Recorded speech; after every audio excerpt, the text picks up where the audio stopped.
nǹkan rẹ̀ ní fún wọn ní owó wọn. Magbo owó mi bó pẹ́. Májàra wájú ti bí fún wọn lówó wọn. Magbo owó mi bó pẹ́. Jàgùjà ni wọ́n fi àjọ bojú ní sáré. Sàámú Ṣíkàdé fún mi lówó mi. Olóòótọ́ lọ́mọ ẹ̀ sí Sàámú fún wọn lówó wọn. Wọ́n kì í yóò sọ bẹ́ẹ̀ mú gbọ́ bẹ́ẹ̀ o. Alájẹṣẹ́kù alájẹpamọ́lẹ̀ ní ìdájọ́ jẹ́. Ẹ ṣé o bàbá, àwa dúpẹ́ bàbá lórí ilé mi o bàbá. Ẹ ṣé o bàbá lórí community mi o bàbá.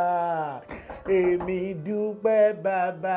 Bàbá mo fẹ́ gbàdúrà sí ọ o nítorí mò ń jáde lọ lónìí o bàbá.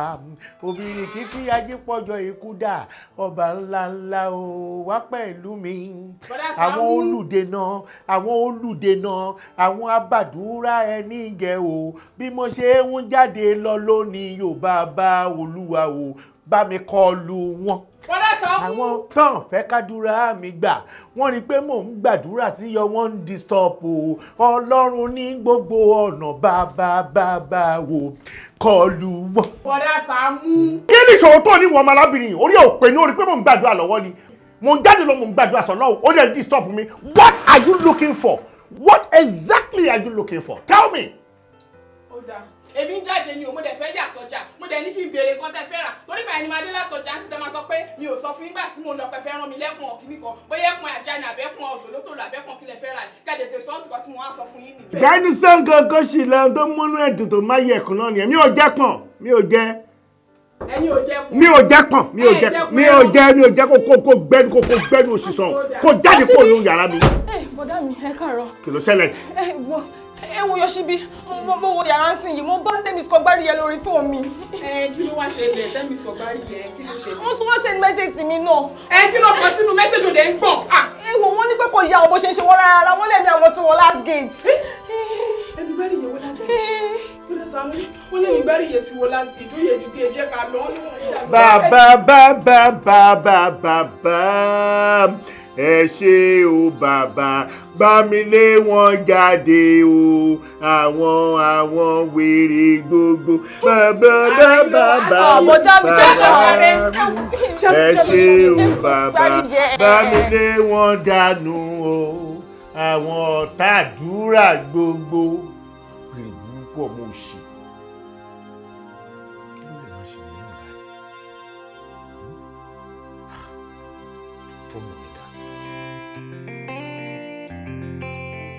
Ọ̀ṣára wọn tí mò ní kó wá gbé wá sí hospital nígbà tí wọ́n sọ wípé o lè mí dáadáa mọ́.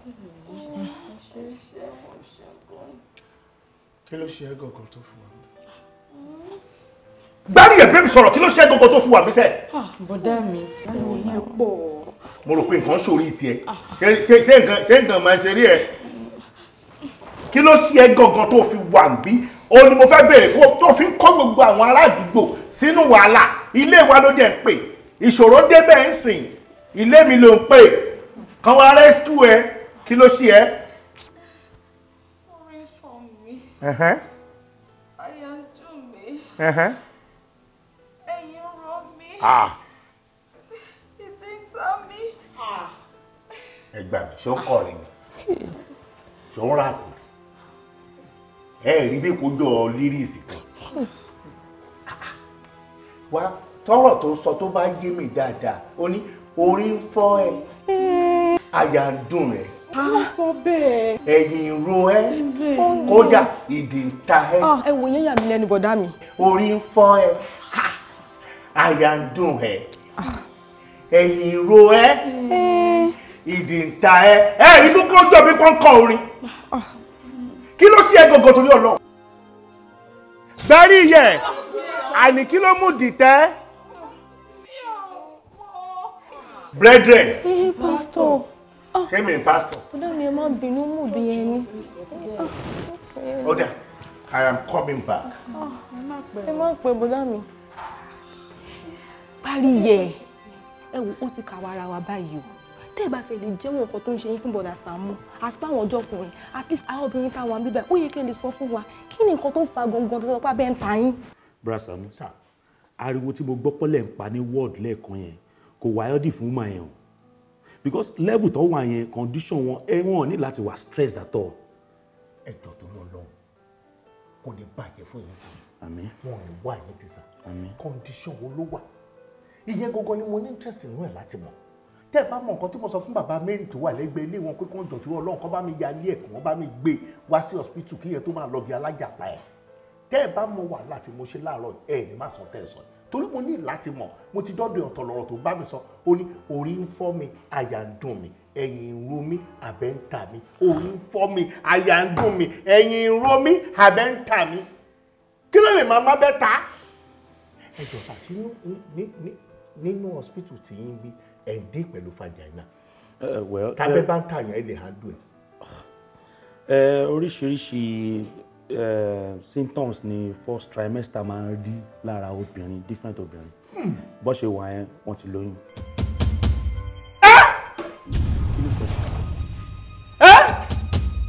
Kí ló ṣẹlẹ̀ ṣé wọ́n kéré jù láti lóyún ni. Gbariye lóyún ẹ jọ Gbariye lóyún fún ta ni. fẹ́ni tọ́jọ́ lájọṣepọ̀. ta ni wọ́n jọ lájọṣepọ̀. àwọn lè máa bí o. ẹ jẹ́ bí ẹjọ́ ta ni ẹ̀yin lẹ́mọ̀ kò lóyún ta lọ́jọ́ lájọṣepọ̀. báwo tèmi ṣe jẹ́ Bra Sàámú àwọn lè máa bí náà. tẹ́ ẹ bá rí ọmọbìnrin láti ìgbà tí ọkọ ẹ̀ ti kú sójú ogun ìṣe tó máa ń ṣe bẹ́ẹ̀ ni pé virgin ni ó máa ṣe bẹ́ẹ̀ ni pa bẹ́ẹ̀ ti dé parí akọ ẹ̀ pọ̀ jù ládùúgbò tẹ̀wá ló lè wọnú àdúgbò wa táìmù wo àsìkò wo ìgbà wo ọdún wo oṣù wo ìlà oòrùn wo ló gbà wá sínú community tó fi lè fún Gbariye lóyún náà fàdábà ṣe ń di alákàpàṣọ. Bra Sàámú fá. kí ló dé tí ọ̀rọ̀ wọn ka yín lára tó yìí. èmi lọ bá èmi lè míyàn. ẹni sọ̀rọ̀ ṣé nǹkan kan wà láàrin yín àti ìmọ̀ ń gbà ọlọ́mọ jẹ I am the king of my community and my community is the mother of the 9 communities surrounding my community. So ọba ìlú mẹ́wàá ni mí. ọba tó jọba lọ ọba tó rọba lóyè tẹ bá tún pariwo ní hospital mà ní kan lè ń jáde ni. a ò ní ṣe bẹ́ẹ̀ a ò ṣe máa ṣe bẹ́ẹ̀ ìyẹn ń dájọ́ fún mi ńgbà yẹn ní kọ́lọ́run tó gbé ẹja débi dókítà jọ tó Ọlọ́run jọ mo ti pọ́n ilé pọ́n mi lé tẹ bá ṣe bẹ́ẹ̀ mà ní kan lè ń jáde. mo ti pọ́n ilé pọ́n mi lé. ṣe máa jẹun díẹ̀. ètò ìjẹ díẹ̀. yóò rọrùn sùn ní. bóyá kó kú sẹ́ẹ̀tì drip fún yín tó má sẹ́ẹ̀tì drip fún yín tẹ́ bá gbà bóyá máa lè sùn dáadáa. ọ̀gá ni yóò pèsè. no sórí tiẹ̀ pé bó ṣe wà. bọ́dọ̀ mi ṣe fún yín. tó ṣe bí wèrè lóyún nìṣá. wèrè lóyún sáré kó dọ̀wọ́ bójú sáré kó dọ̀wọ́ wèrè. Gbariye ṣé lóòótọ́ ni. ẹ ti ń ṣe dáadáa tẹ́lẹ̀ àwọn èèyàn yín náà gan wọ́n ti ń ṣe dáadáa kí ló wá ṣẹlẹ̀ báyìí. ẹ ní sórí burúkú ìbànújẹ́ òní dé báyìí ọkọ yóò ní fi nílẹ̀ lọ ẹ ní mo ṣe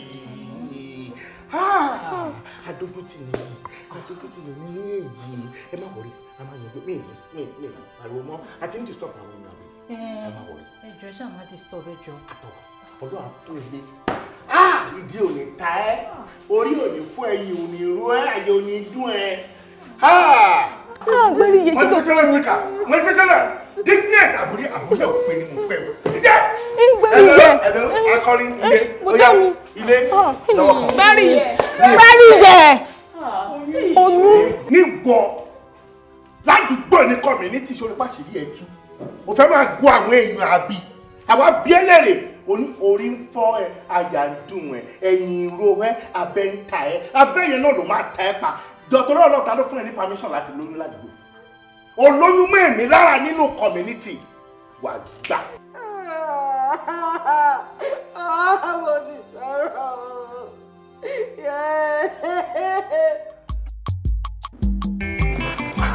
ọ̀yá má bọ̀ o. àbílẹ̀ ilé Gbariye kan ló pè. Exactly. bí ló ń gbé. ilé ẹ̀rì wọ́dọ́ alábìyè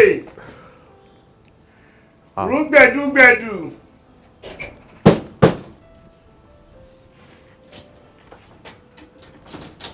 You have a visitor. Dúpẹ́. Túnjí. Dúpẹ́. Oh, Túnjí. Oh my goodness. Oh my goodness, God, it's really been Dúpẹ́, ojú èrè. It's been a long time. My goodness, where have you been? Mo kúrò nílùú ni, and it's been for like 3 years, roughly. Man, but Dúpẹ́, how have you been? So nice to see you. Same here. Oh my goodness, God. Wow. So, I'm sorry, you know, mo ṣe dé. Mo wá ń sọ̀rọ̀ pé okay, ẹni bye. Ó wù mí láti rí school àjọ lọ. Báwọn ṣe dá sí ni. Láwọn ọmọ pé kíní kan ládùúgbò. Mo ní ó lè kó ṣe Dúpẹ́ tí mò ń sọ lẹ́mọ̀. Ó fi fọ́tò ẹ̀ hàn Mo fi picture wọn nìyẹn. Bó ṣe wá fọ́tò ẹ̀ mọ́ á ní Gbariye nìyẹn. Ipe àgbèmí ló gbé lára àwọn tenants mi. Ẹ wo, ṣe rí Dúpẹ́ tẹ̀ ń wò. Ní school ó fojú wa hàn. Book all the boys tó wà ní school gbà ẹ̀ want Dúpẹ́, all of them. Láti school. Bẹ́ẹ̀ni. Ló ti fi yín ṣakọ. Ọ̀dàgàdà. Ṣé wá rí èmi as a big boy. Ó sì ṣakọ sí. Well, ló dùn mí gan mo yìí rò pé virgin. Ó good, ó dáa kó máa. Mi ò rò pọ̀ tí ìjà bàlẹ́ ẹ̀. Really? Bẹ́ẹ̀. So bí mo ṣe sọ lọ bọ̀dá Saamu. Ń gbọ́. No, àbójú Dúpẹ́ ṣe rí ní school náà rèé. So Dúpẹ́, well, as a big boy tí mo jẹ́ ń gbà yẹn mo ní máa fún time. I'll take it easy. Kò kúrò kí n fa àwọn tó kú lẹ̀. So now Dúpẹ́, ṣorí bí mo yẹn sọ lọ pé school. Yes, nígbà yẹn náà mo truly like ẹ. Wá kí ló ṣẹlẹ̀? Ṣé ẹ máa sọ tẹ́ fẹ́ sọ? Wo bí ṣé kí n yẹra díẹ̀? Ṣé n yẹra? No, torí true wọn náà mo ṣe débi má jẹ́ kó lọ. Ó ṣe sọ pé kí n yẹra. Kí ló ṣẹlẹ̀? Ẹni tí mo mú dé bí kò ní pé kí n yẹra, ìwọ ní kí n yẹra torí kí n. Ẹ sọ tẹ́ máa sọ mo lọ́jọ́. So, I am 100% single. You understand? You are single, but you are not searching. I am searching. You are searching now. Then I'm searching now. So, who are you searching? Now to move to why Dúpẹ́, where I might not need to search any longer. So, Dúpẹ́, as I was saying, I really want you to be mine. You understand? You see, because mo ye sọ lẹ́ẹ̀kan, mo ti wà ní relationship kan tẹ́lẹ̀, but now I'm 100% single. Wow! And I would love. Wow! Say yes, say yes, say yes, say yes, say yes. Congratulations, congratulations, congratulations. Thank you very much. Okore. Without you, ṣé wọn pé mi nílé rí Ben, ṣáwọn ẹbí ẹni kò lọ fún lóyún ni. Bí báwo? Wọ́n ní kò sàbálẹ̀ lẹ́yìn. Sàbá lẹ́yìn. Wọ́n ní kò gorí oyún lóyún. Wọ́n sọ bẹ́ẹ̀. Wọ́n ní pé gbogbo nǹkan tó ti ní máa padà sẹ́yìn. Torí ó ti lóyún ni. Oyún wà lára ẹ̀. Gbariye. Bó ṣe wà oyún tó wà lára ẹ̀ ó kéré jù àti tó 5 months and a half. Bóyá ìwà kankan yọ jáde ni. Ó lè bí lèrè bí. Dúpẹ́, Is it true?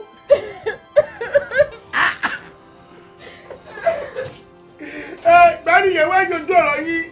Gbariye gbà. Túnjí, àná mẹ́ni tó fún lóyún. Wọ́n mẹ́ni tó fún lóyún. Mátà yẹn là ń settle báyìí. Bẹ́ẹ̀ láìka ọmọ yẹn. Ó láìkẹ́, ẹ kò sí wàhálà. Ó lè jẹ́ kó bí yẹn tán kó dẹ̀ bí tiẹ̀ fún ẹ. Madam, ẹ jọ̀ọ́ torí Ọlọ́run, ẹ ní gbogbo ẹkún tẹ́ ń sùn yìí. Ṣẹ́rí for the fact pé ẹ ti dá ẹsẹ̀ wọnà hospital mi wá, gbogbo nǹkan tó bá ń ṣe yín medically, màá try láti solve ẹ̀. Kí ló ń ṣe yín gangan? Doctor, are you promising that you would be of help to me? I promise you, I will help you. You would help me. Yes. All right. Ẹ bá mi ṣẹ́ oyún yìí. Mi ò lè gbé oyún yìí to full term. Oyún ẹ̀sìn ni ẹ jọ̀ọ́. Madam, I am so sorry. I can't help you. Mi mọ nǹkan tó ṣe yín tẹ́ fi fẹ́ go through abortion. You are beautiful, you are matured, you are bold, and I'm sure pé ẹ níṣẹ́ gidi tẹ́ ń ṣe. So kí ló dé tẹ́ fẹ́ go through abortion? Kò lè yé yín, doctor. Madam, ṣe rí mi tẹ́ ń wò yìí tó bá di April marriage mi máa pé 8 years mi ò dẹ̀ tí gbọ́ pa mi ò tí gbọ́ po medically I'm fine medically my wife too is fine so that means pé Ọlọ́run ni òkan tí ì ṣe tán láti ṣá mi sọ̀rọ̀ wa so now look at you you are mature you are beautiful and I'm sure you have a good job Ọlọ́run dẹ̀ ti jẹ́ kẹ́yìn mọ̀ pé ẹ lè gbé oyún yìí so why do you want to terminate the pregnancy? ṣé ẹni tó bá yẹ pé mi ò tí ì marry ni àbí tó jẹ́ pé mo jẹ́ oníṣekúṣe ọkùnrin mi ìbá wò pé bóyá kí n fi yín ṣe ìyàwó because irú nǹkan tí mo fẹ́ ní obìnrin gangan ló wà lára yín so kí ló dé tẹ́ fẹ́ ṣe bẹ́ẹ̀ ẹni tó lórí òní fìlà lọ̀rọ̀ tó wà nílẹ̀ yìí madam ẹ máa ní láti calm down.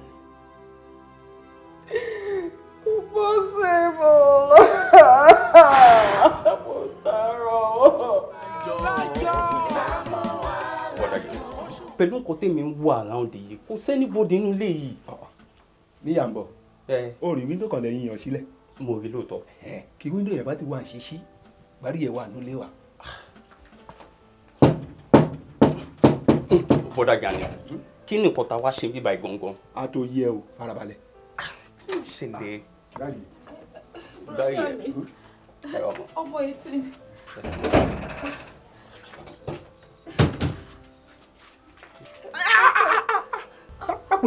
Mákùnlẹ̀. Ṣé ìwé ló kúnlẹ̀ pẹ̀lú condition yẹn wá? Condition wo? Mo ní kínkín. Àpò mákùnlẹ̀. Gbariye kí ló ṣe ní ti fẹ́ máa sunkún kí ló dé? Mi ò sunkún. Ayé tí ń sunkún. Ọmọ yìí sí. Jẹ́ kó ké. Ṣé ìwọ kò mọ̀ yìí pé ohun èèyàn kò bá nírò kó bá ṣẹlẹ̀ ìbànújẹ́ ńlá wà? Jẹ́ kó ké. Gani kí ni nǹkan tó ṣẹlẹ̀ sí yín tó wá báyìí ló jẹ́. Èmi kẹ̀ ẹ́ ṣe mi rè nílẹ̀ bàjẹ́ ìwọ́ wa o. Ìwọ́ wa wo tí a gbàgbé yẹn. Jágbé yẹn ti sẹ́gbẹ̀. Gbariye. Gani ṣe wà ókè. Ṣáká rárá mi dá. Ẹ̀dẹ̀ ní ikọ̀ kò ṣe yín. Èsì ń ṣe mí. Gani. Àkó farabalẹ̀. Kúlẹ̀ ní dá fún yín. Mo fẹ́ gbọ́rọ̀ yẹn. Mo mọ̀ pé wàá bú mi. Ṣé o mọ̀ kò ti pẹ́? Ìmọ̀ ti ń sọ fún ẹ. Ìwọ single, èmi single. Ìwọ ń sáàṣì, èmi náà ń sáàṣì. Káàbá bẹ́ẹ̀ sọ báyìí. Èyìnbó ńláńláńlá láyìí kò gbọ́rí láyé mi. Òun ló máa sọ. Tí mo dẹ̀ mọ̀ pé n kò ní gbọ́rú òyìnbó yẹn tí máa fi lọ. Ó wá dìse wo jẹ́wọ́ fún wa. Lé fún ẹ lóyún. Ṣe àti gbọ́ ọ̀hún wèrèrè fún ẹ lóyún. Ó bá ṣe sí láyé mi o. Bọ́dà Gani ṣé ìtòyí nǹkan tẹ fi wá pè mí kóhun lélele. Ètò torí. Ọdún ọ̀rọ̀ yìí náà ó rí bákan because pẹ̀lú level Gbariye ẹ̀bọ́n ẹ máa ń sẹ́ pé àwọn kàwé tó ní experience tó wá exposed ó ń ṣerú wọn ló yẹ kéèyàn fún lóyún tà ní wá mọ̀ ó dáa but bẹ́ẹ̀ ṣe gbé kalẹ̀ yẹn kó dá. Ọmọ yìí sí. Sá. Ṣé ìyí ìwọ sọ ìrè dá? Ṣẹ̀rí pẹ̀lú bẹ́ẹ̀ ṣe gbé kalẹ̀ yẹn wọ́n lè lọ ṣera wọn léṣe. Jẹ́ kó ṣera rẹ̀ léṣe. Jẹ́ kó ṣera rẹ̀ léṣe. Nínú community. Ẹ ṣé. Mo jàre. Mo dúpẹ́ lọ́wọ́ yín. Ètò pẹ́. Ẹ dúró. Kí n dúró? Ṣé kí n wá ṣe lórí oyún wèrè iye gbé síkùn? Àbí? Ó pé kí n dúró. Ẹ ní sùúrù. Mo fẹ́ wọnú kitchen lọ. Màá mọ̀ bẹ̀ wá. Máa fi pa yín sọnù. Ẹ dúró mo fọ́. Èmi kò ìṣọdí ẹ̀kú rẹ̀. Ẹ wo, máa gbọ́ o. Ìdújù rẹ kó gbóyún yìí kó gba Ghana lọ. Kó o bá sì wà ní community wa yìí. Ojoojúmọ́ màmá wa bí màmá fi ẹ ṣe yẹ̀yẹ̀. Ó yẹ kẹ́ dúró kọ́ gún yín pa sí ìgbà yìí. Yàrá gbé wọn dúró because of this. Àmínàjà, torí Ọlọ́run gbà mí. See, I need an efficacious concoction, you know, concoction that is potent. Tí mo lè lò tí bá ṣe mú báyìí, ó máa flush out gbogbo nǹkan tó bá wà nínú mi ni, please. Ẹ fẹ́ jẹ kọ̀ǹkọ̀ṣọ́ àbí kí lẹ sọ? Gbogbo ìtẹ́ ń sọ yóò yé mi. Ẹ la lọ̀rọ̀ bá àbálà kì í yéèyàn. Ìbẹ́pẹ òṣèjẹ lódìdí àfi bá àbálà. Ẹ sọ ìtàn wọn rúmọlẹ̀ máa gbọ́ o. Nítorí ìtẹ́ ń sọ ìkò yé mi tó ẹ ṣàlàyé ní kíkún kó lè yé mi.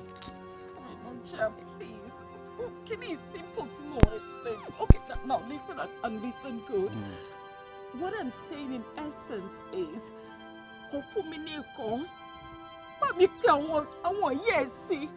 Tó jẹ́ pé tó bá ṣe wọnú mi báyìí, gbogbo nǹkan tó wà nínú mi, ó kò máa flush it out ni, you know, I need to be free. Ó ti yé mi. Nígbé kí n bá wọn ìyá mi akáká nìka òkòkò nìka àjà ìrí gbogbo jìwó awọ ọ̀sán òbúrí táwọn ìwọ̀n yẹn awọ òru ní pé kí wọ́n gbẹ́ni kú ònú ẹni kí wọ́n gbé èèyàn kú ònú èèyàn àbí lákọ̀ọ́kọ́ náà wọn ò nífẹ̀ẹ́ sí wípé kéèyàn ṣẹ́yún àmọ́ lórí tata adé yìí tó bá jẹ́ pé nǹkan tẹ́ ẹ fẹ́ nù nítorí wọn ò gbọ́dọ̀ gbọ́ wípé ẹ lóyún mo gbọ́ dáadáa àfi ká mọ ẹni tó fún yín lóyún ká mọ orúkọ ẹ̀ ká mọ orúkọ ìyá ká mọ orúkọ bàbá ẹ̀ ìgbà náà là á pẹ́ lẹ́ẹ̀dá tiẹ̀ mẹ́lẹ̀dá tí ìgbà náà ní nǹkan tá a fẹ́ lò yóò lè ṣiṣẹ́ o. Àrìnàjà lọ́nfìn gbogbo nǹkan tó ń sọ yìí sí má jẹ́ kíní kó wà complex jù báyìí lọ. Okay, let's do it this way. Lórúkọ tiẹ̀ lórúkọ bàbá ẹ̀. Ẹ gbẹ́nu sọ́hun jàre wọ́n ṣe wá lórúkọ tèmi ṣé mi mo fún yín lóyún ni ṣé mi mo súnmọ́ yín ni ṣé mi mo ṣe wọ́n kind pẹ̀lú yín ni kí n wá lórúkọ tèmi kí n tún lórúkọ bàbá tèmi lẹ́ni tí ó mọ̀ nǹkan kan pa ẹ̀ lémi gan tí wọn ò súnmọ́ yín rí ẹ má ṣe bẹ́ẹ̀ o tẹ́ ẹ bá ti rí ẹni tó fún yín lóyún gangan kò lè ṣeé ṣe o. Nọ́jà. Saamu kí ni Nọ́jà ta ló ń gbárí. Gbariye ló ń gbárí. Àrìnàjà. Gbariye. Máa padà wá rí ẹ. Ẹ já ṣe ní ìsinyìí àlórúkọ ẹni tó. Gbariye. Ìyá ìbejì. Ìyá ọlọ́mọ mo bá yọ ire àkárí gbogbo wa. Gẹ́gẹ́. Kí ni ìyá ìbejì wá ṣe? Bó ṣe wà ó ní pé òun fẹ́ yọ inú ẹ̀ ó ní kí n fún un ní nǹkan tí kí n bá wọn orúmọlẹ̀ sọ̀rọ̀ pé kí wọ́n gbé èèyàn kúrò nínú èèyàn. Jesus Christ of Nazareth. Kí ni? Gbariye ló ń fẹ́ ṣẹ́yìn. Ó lóun fẹ́ kí n tó wà nínú òun pé kó disappear. Bẹ́ẹ̀ ni. Kí ló wá sọ? Gẹ́gẹ́ bó ti mọ̀ mí lánàá kó tó dòní mo sọ fún un pé mi ò tiẹ̀ nífẹ̀ẹ́ sí pé ká máa ṣẹ́yún kó dá ẹ̀ṣẹ̀ ni mo wá tàn síwájú mo ní wípé kó lọ wá ẹni tó fún un lóyún gangan kó lọ wá wá. Àbí ó ti wá ṣe tó fún mi. Eléyìí kó lóun ọmọ ẹni tó fún un lóyún mo ò rí irú ẹ̀rí láyé mi ó kàn ń ṣe mẹ́mẹ́mẹ́ bẹ́ẹ̀ bí òjò bẹ́ẹ̀ díẹ̀ tójò ti pa. Ó mọ̀ dá máa ṣe ó máa bá mi dá ọ̀nà tó máa fi ṣe kíni tí kíni máa fi kó nínú ẹ̀ ni o. Ó máa bá mi ṣẹ́yún fún mi torí oyún yẹn ti fẹ́ dàbí ìtìjú fún kọ́mọdé lọ ṣe nǹkan mi. Wo Saamu máa wá ọ̀nà ní o. má jẹ́ ńlá ìfẹ́ o mọ ohun tí mo kọ o kò sọ́wọ́ tèmi nídìí ìbàjẹ́. ìjọ́nbéleke ohun tó wà nílẹ̀ ni kò yanjú àdínkù ìyọkù náà ọmọ yìí. ṣé wo mọ̀ yín pé adòròdòrò òrìṣà. Èmi tí mo jẹ́ mẹ̀sáyà yín ládùúgbò ẹ̀ ń gbéra yẹn pamọ́ fún mi. Gbogbo tó wá bá Àrínájà sọ èwo ni mi ò gbọ́n bẹ́ẹ̀. Mo dọ́dọ̀ Àrínájà ìwọ ya o mọ̀ pa láàánú àtolórí ẹ ló ya fún. Bó ṣe ya lọ báyìí lèmi pé Àrínájà pé kí ni nǹkan tó wá ṣe. Àrínájà jẹ́ kí n mọ̀ pé o fẹ́ wá ṣẹ́yún. Ó sọ bẹ́ẹ̀ dọ́spítù lè terminate pregnancy. Ó ní tó ní ó ní kókó pé irú mọ̀lẹ́ kò wọnú ẹ̀ kó gbọ́mọ̀ jáde. Mo bá ní kí ló wá sọ fún un lọ́lọ́wọ́ lè ṣe láyéláyé ó bà ìjẹ́ gan ọmọ níwọ̀. Àwọn tá a dẹ̀ gbé nìyẹn èmi wá pàṣẹ fún un mo ní compulsory ó gbọ́dọ̀ wá nǹkan kan tí ó máa ṣe fún ẹ tó ń yẹn fi wá torí wọ́n mọ̀ pé ìtìjú ní oyún yẹn jẹ́ fún ẹ torí a lè lo ponú a dẹ̀ lè lo gọ̀ a lè lo fọ́fun gbẹ́mù ní level tó dẹ̀ wà yìí pé òmẹ́ tó fún ẹ lóyún oyún dẹ̀ kó yìnbó kúrò lẹ́nu ẹ o dẹ̀ mọ bó ṣe lè fún yín mọ́ yìnbó mọ́ the best language dẹ̀ di Yorùbá Gbariye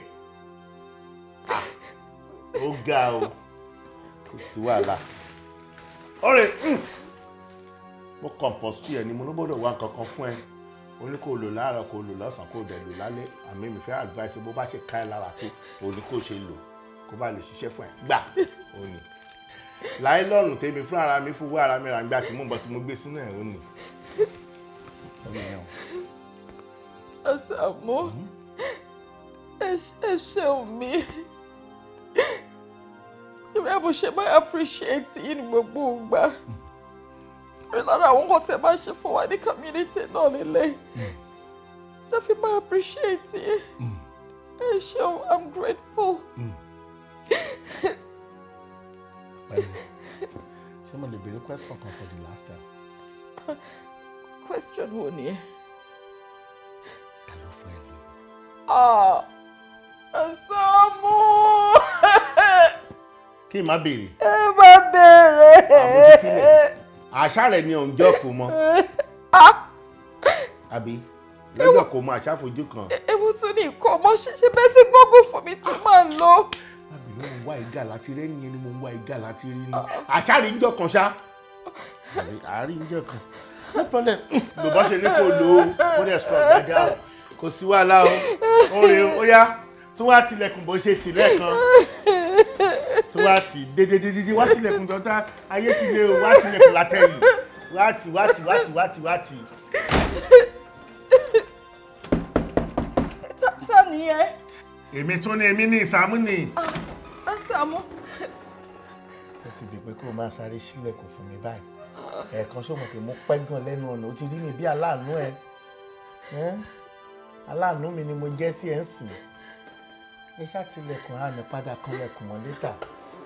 Ìyá mi yìí.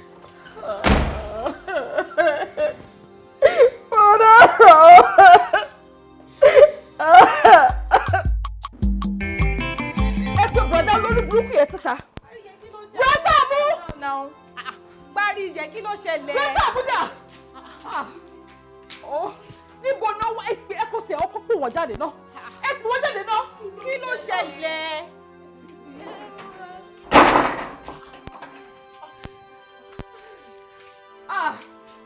Saamu. Hello, sir. Why have you added to my pains and troubles?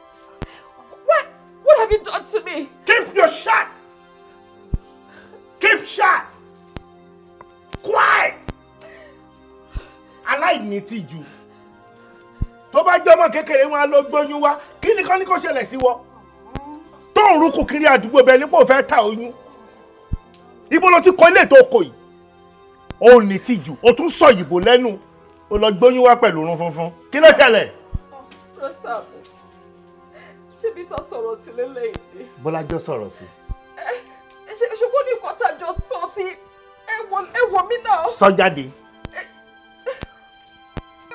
wò. Wo kí ni? Kò tí pé 2 months. Ẹ wò kó wọ́n ti jáde sí i.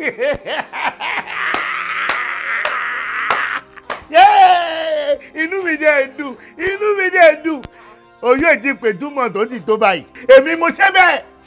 Bó ṣe wà yìí ó lọ bá àrínájà ó ní kárínájà fóun ní nǹkan ó ní tó bá ti lè lo nǹkan yẹn ó lóun ti lọ sọ́spítù ó lóun fẹ́ ṣẹ́yún wọn ṣe fóun ó wá ní kárínájà fóun ní nǹkan tó jẹ́ pé nǹkan yẹn spiritually tóyún yẹn máa fi pòórá ó fẹ́ kóyún disappear kúrò nú ẹ̀ mo bá ní àrínájà ohun tó máa ṣe fún mi ní nǹkan àrínájà wàá gbé nǹkan fún mi nǹkan tárínájà gbé fún mi la gbé fún tó mu bó ṣe mú báyìí oyún yẹn máa dìde pọ̀npọ̀npọ̀npọ̀n nínú ẹ̀ for good tọ́mọ ìbá máa fi pé 6 months nínú ẹ oyún yẹn á ti ga tó lé. Gẹ́gẹ́ bí ntẹ́mi àtàrínájà ṣe kò lè sí tó fẹ́ ṣe o ò ní lè ṣẹ́yún yẹn o ò dẹ̀ ní kú kó o ṣẹ́ kò ní gbabi tọ́mọ wà kò dẹ̀ ní yá fẹ́ tiẹ̀ ó dìgbà tó bá bímọ tán tó bá jẹ́ ọkùnrin ló wà nínú ẹ̀ tó fẹ́ bí kó tó tó oṣù mẹ́fà gbogbo irun tó wà lára ẹ̀ tó fẹ́ wù pálápátá máa ti wùn á ti wùrun orí á ti wùrun ojú á ti wùrun abẹ́ á ti wùrun hip-hop á ti wùn gbogbo ẹ̀ tán pátápátá tó bá lè jóbìnrin ní á ti lọ́mú á ti ní hips á ti nídìí ohun tá a ṣe fún ẹ nìyẹn ìwọ ta ló fún ẹ lóyún. Saamu nǹkan tẹ́ ṣe yóò dáa tí bá máa ṣoore fún wọn ẹ ṣoore fún wọn náà ilé tẹ́ ṣe yìí kò dáa náà ẹ mọ̀ pé wọ́n jẹ́ àti cover oyún yẹn wọ́n fẹ́ kó ṣò tó fi máa pé 9 months ni. Nǹkan tẹ́ ṣe yóò kù díẹ̀ káàtó náà gbogbo wa la mọ̀ pé oyún ti jó ni àbí kí ni ká ti gbọ́ pé wọ́n ṣe tó yìí wọ́n lọ gboyún ó dáa náà wọ́n bá wọn wá solution sí ẹ tó wá pa fún wàhálà. Kò fẹ́ káwọn èèyàn mọ̀ ó fẹ́ máa lo bí gádùn sí kún un. Káì èmi ò mọ̀ kí ló ṣẹlẹ̀ jákòmù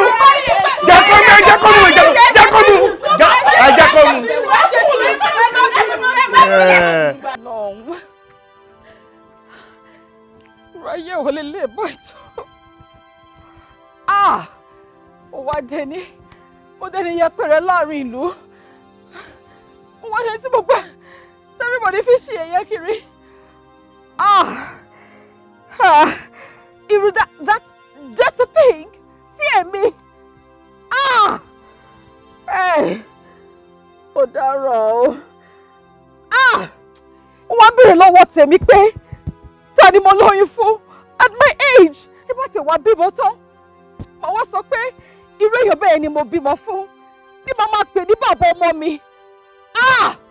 Kàkà kí ilẹ̀ kú, ilẹ̀ ayé ṣá ni. Dọ́tún, what are you doing here? Ibi ìbàlẹ̀ mi àti Bọ̀dá Saamu ti máa meditate. Mo dárò. Mo ti to choose wrong location. Irú kí lélẹ̀ bá ìtorí ọlọ́. Gbariye, calm down. Gbogbo nǹkan tẹ́ ń sọ pátápátá ni mo fi tí mi gbọ́n bẹ́ẹ̀. Calm down. But this is not the end of life. Solution kan ni pé kẹ́ tie noose around neck yín. There are so many people that are going through a lot. You understand? You don't have to do this. You know, you reach out to your people. Reach out to your folks, bro. Reach out to your family. People loves you. You know, Dotun got you, bro. You gotta calm down. I got niggas all over the world. Few of them, they are depressed, bro. But they didn't do all this. It's just a phase of life, bro. You gotta pass. All you gotta do is, Wosa. This is a bad time, not a bad life. Dotun, stop all these motivational talks. Torí wọ́n lè work in me, Barara. Don't come and pep me up, please. Just leave me alone. See, tó bá fi mí lẹ̀, màá lọ sí another location. Màá lọ ṣe kan tí mo fẹ́ ṣe. I ain't gonna leave you, bro. We glue on this. We glue together. Please, I ain't gonna leave you. Just leave me alone. Just leave me alone. Calm down. Calm down. This is shameful. Goodness. Gbariye jọ mi lójú. Tán bá ní omi ló máa ṣe jadina mi ní belief. Kí ló ṣẹlẹ̀ kí ni tó dé bá yín? Tẹ́ wá rò pé solution ni kẹ́ para yín. Kò yẹ kó jẹ́ yín o. Látẹ̀kan. Ẹ ti pẹ́ jù náà. Ṣebí mo sọ fún ẹ, Dọ̀tun pé náà wọn níbi tán wọn lọ.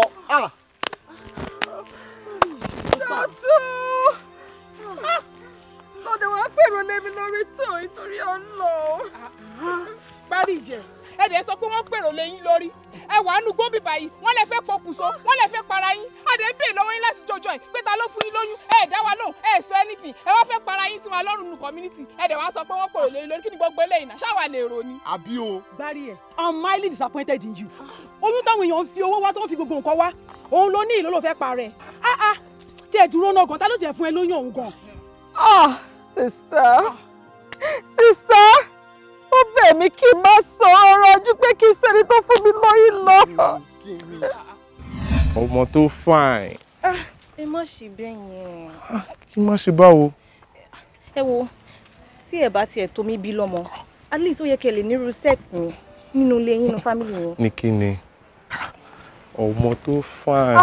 A ní kí ẹ má ṣe bẹ́ẹ̀ yẹn. Ẹ wo, ó yẹ kẹ́ lè máa gbàdúrà fún mi ni mo ṣe wà pé kí n rí ọkọ olóríire alálùbáríkà ẹni tó lọ fẹ́ tó máa kẹ́ mi tó máa gẹ̀ mí tó máa ṣe gbogbo nǹkan tí mo bá fẹ́ fún mi sẹ́ẹ̀tì mi sẹ́ẹ̀tì mi tájọ́ máa ṣe wọléwọ̀de kí n ṣe bírú bébì tẹ̀ ń sọ yìí. Ẹ wo ṣé mo lè máa lọ. What is wrong with you? Yes, you. Are you this shameless? Ṣáṣe ní àwọn tó dirty tó wà nínú àdúgbò yìí. No, you don't do that to a lady. Ó dé dọ́mọ ìdúró sílẹ̀ ń bíbá, ó dé bẹ̀rẹ̀ sí sọ̀rọ̀ burúkú, ó ń sọ̀rọ̀ àwọn ọ̀rọ̀ tí yóò gbọ́dọ̀ gbọ́, ó ń sọ sí at your age. Báwo ni tiẹ̀ ṣe jẹ́? How dare you? Ìwọ ń béèrè lọ́wọ́ tèmi kí báwo ni tèmi ṣe jẹ́? Tí n bá sọ pé mo fi wá fẹ́ wo fúnra rẹ̀ wá ń kọ́.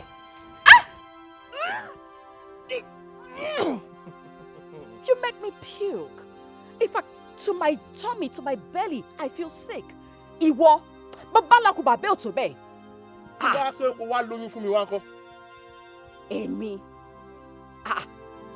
Now I can see that you have a high fever. Wọ́n ní láti gbé ẹ lọ sí psychiatric hospital. Wọ́n lọ check gbogbo brains ẹ. You're completely sick. Mi ò lọ́rọ̀ ẹ̀bẹ̀ sọ. Jẹ́ kí n tún rí ẹ ládùúgbò yìí. Kó jókòó ti àwọn ọmọ kankan. Kó máa bá wọn sọ̀rọ̀. Then you get to know who I am. Idiot. Àwọn oníjọ́ kiri. Kọ́kọ́ máa ṣe rárá fún àdúgbò náà. Ní wọ irúmọlẹ̀ àwa ẹ̀ fún mi.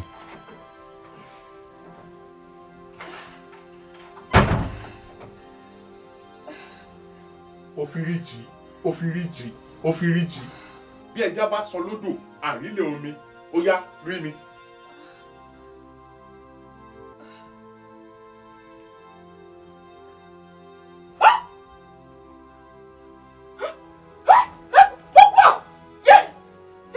sọ pé mo ò lè gorí ẹ̀.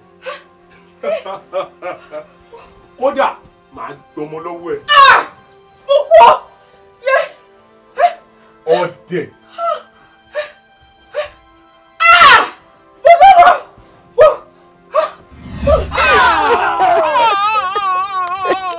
Kò já lóòótọ́.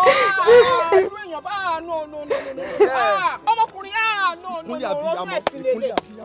Lọ́yún ẹ̀sìn lélẹ̀ no.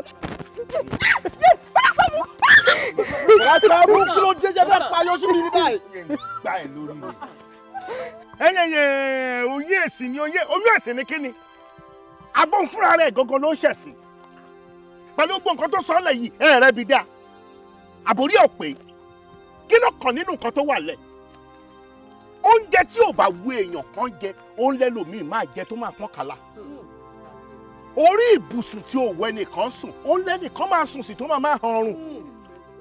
Ọmọkùnrin kan tí wọ́n ń ṣe ṣùtìsí tó ní irú ìwé olórí burúkú ni ẹ́ àṣèrè irú ẹ̀ sí mi òun ní bàbá àwọn kan òun lọ́kọ àwọn kan ó wá bẹ̀rẹ̀ sí ní bú ó bẹ̀rẹ̀ sí ní tọ̀ka àbùkù sí ó bẹ̀rẹ̀ sí ní sọ pé olórí burúkú ni àṣèrè ni báyìí ló ṣe rí èèyàn òṣì ni èèyàn ránù ni ọmọ irú èèyàn tó jẹ́ irú èèyàn tó jẹ́ ló fi hàn ẹ̀yẹn o wọ́n lálàkú lálá ẹ́ ọmọkùnrin yẹn kásẹ̀ àìsókè ó dẹ̀ bù fún ẹ ẹ̀ẹ̀kan ṣo ló bù fún oyún dẹ̀dẹ̀ ẹlẹ́dẹ̀ wèrè abájọ tó fi ń ṣàkọ ládùúgbò ó ti mọ̀ pẹ̀lẹ́dẹ̀ nìyẹn tó bá gùn oyún máa dé ó nìyẹn ara táwí ṣé rí àsìkò tá a wà yìí gbogbo everybody ti wà frustrated àwọn èèyàn ti wà frustrated ayé ìgógó ti wà frustrated tí èèyàn kan bá wà níwájú ẹ tó bá sọ fún ẹ wípé ó máa ṣe nǹkan kan fún ẹ tó dẹ̀ ń lérí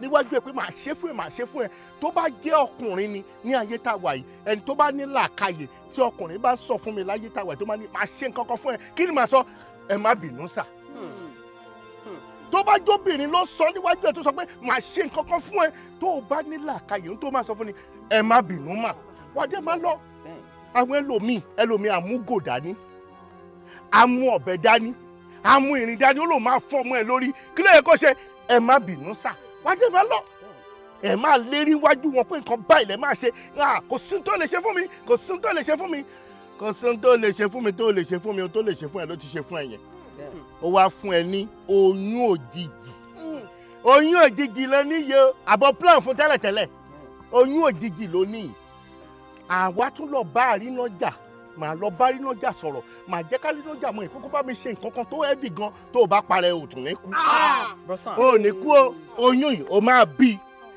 ìwọ àtẹniyẹn ẹ dẹ̀ máa tọ́ra yín dàgbà tó bá mọ̀ tó pì ẹ́ tó bá bímọ ẹ̀ tán kó ẹrù ẹ kó o kó lọ ní ẹ̀kẹjọ lọ máa gbé ní tọkọ-tìyàwó Yoshibi o ní lóyún òjijì láyé o time up let's go home. ibi ẹ̀yin tó kù mi mọ bóyá ṣe yín ẹ̀yin ojú ara yín yọ ẹ má ké ẹ wo ẹ má ké. Saamu